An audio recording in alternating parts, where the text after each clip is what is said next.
Good morning, Year 4, and welcome to your English lesson. Today we're learning to explore the beginning and ending of myths. Over the next 2 weeks we're going to be planning on writing our own myth, so I thought today we'd take the opportunity to have a look at how the beginning and the ending of a myth link to each other.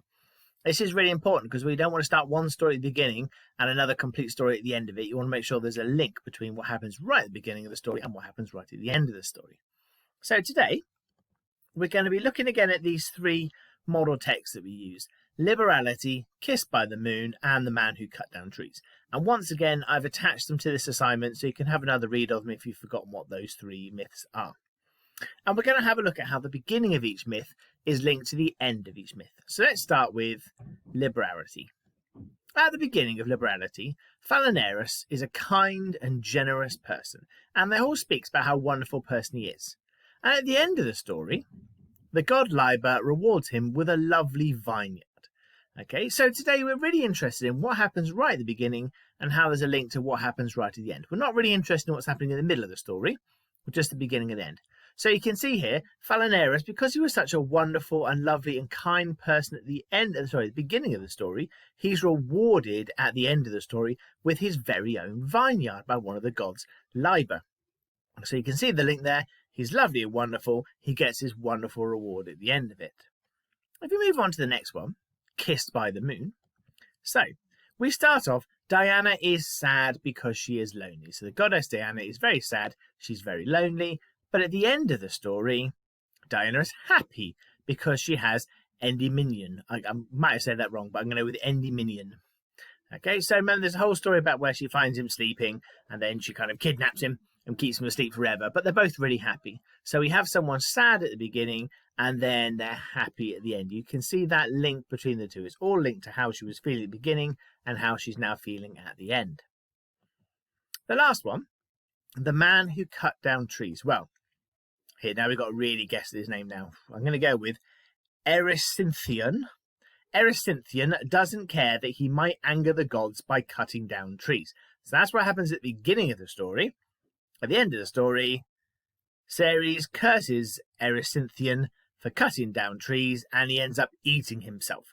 So there's a real link there. Right at the beginning, Erysichthion doesn't care about what he's doing, but at the end of it, because of the actions he's done, he ends up being cursed and eating himself. So there's the link. Someone who doesn't care at the beginning, and at the end of it, you've got someone eating themselves. So you can see the kind of moral that the myths are telling there.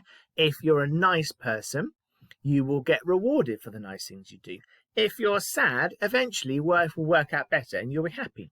And if you do something that you shouldn't be doing, something antisocial, then there's going to be consequences for you for doing it. So we've got that moral from what's happening at the beginning to what's happening at the end of the myth. A lovely person gets lovely things, a horrible person gets horrible things. So let's start thinking about creating some of our own. So here we go. Here's the beginning of a story. Maximus was strolling down the road when he spotted a poor man begging for food. Maximus stopped and gave the man all the food he had in his bag, even though he had a long journey ahead of him. So this is what happens right at the beginning of this myth. We don't know what's happening for the rest of the myth. We don't know where he's going or what his journey is, but all we know is that Maximus is going on this journey. He spots a poor man begging and he gives him all of his food. So obviously Maximus has been a very lovely character here. So now that I've been given the beginning, I need to create the ending for this myth. Well, Maximus has been really lovely, so I think he needs to have a wonderful ending at the end. The moral being, if you do something good, you'll get a good reward for it. So I was thinking, what could happen to old Maximus here as a reward for being so lovely? And I came up with this. Maximus is attacked by villains along the road to Rome. Now, that's not lovely as it is, but wait, it gets better.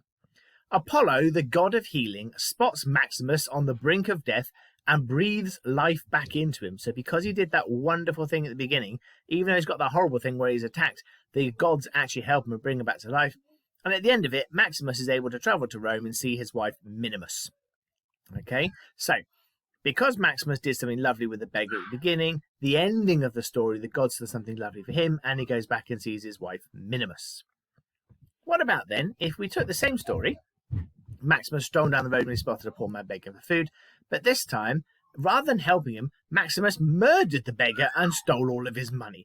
So obviously now, rather than being a lovely character, he's done something horrible at the beginning of the story. Now, I don't know what's going to happen for the rest of this story. He could go off and do other horrible things. He could be going off on his journey to Rome. We don't know what's going to happen. All we know is this happened at the beginning.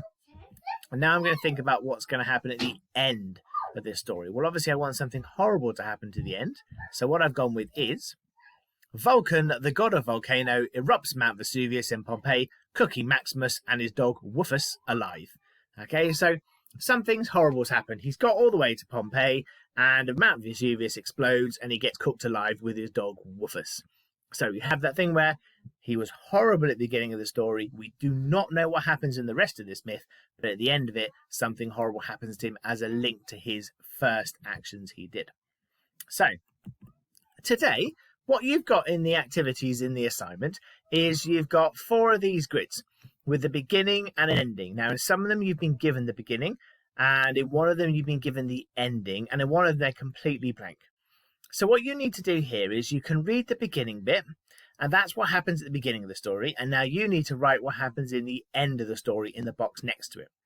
You can see at the top there are 2 empty boxes. If you're feeling adventurous, you could draw yourself a picture. Okay, so the beginning of the story says Octavius spotted a growling, howling wolf that got his leg caught in a trap. Even though the wolf keeps trying to bite him, Octavius frees it from the trap and applies a bandage to its wounds. I've got a lovely picture of a wolf there. If anyone says that's not a wolf, it's definitely what a wolf looks like. There's nothing else. It's definitely a wolf. Okay, so you've been given the beginning. You can draw your picture for what's happening at the beginning, and then you need to write in the box next to it. Here, you need to write what is happening at the end of the story. Now, you can either print this off, draw your pictures and write in here by hand, or if you haven't got the capacity to print it, you can just you can type in this box here your answer. If you can't print it, you could just cut and paste some pictures into here, but you don't have to do the pictures. The big focus is, can you read what happens at the beginning and then write what's going to happen at the end? Now, as I say, you've got 2 of these that have a beginning, 1 that has an ending, so you're going to have to work backwards, and 1 which is completely blank. So you're going to think about what happens at the beginning and the end of your myth. And finally, if you get all of that done, and that is the important thing, to get all 4 of those done. But if you get all 4 of those done, you're looking for a new challenge. Task 2 is to write your own Roman myth.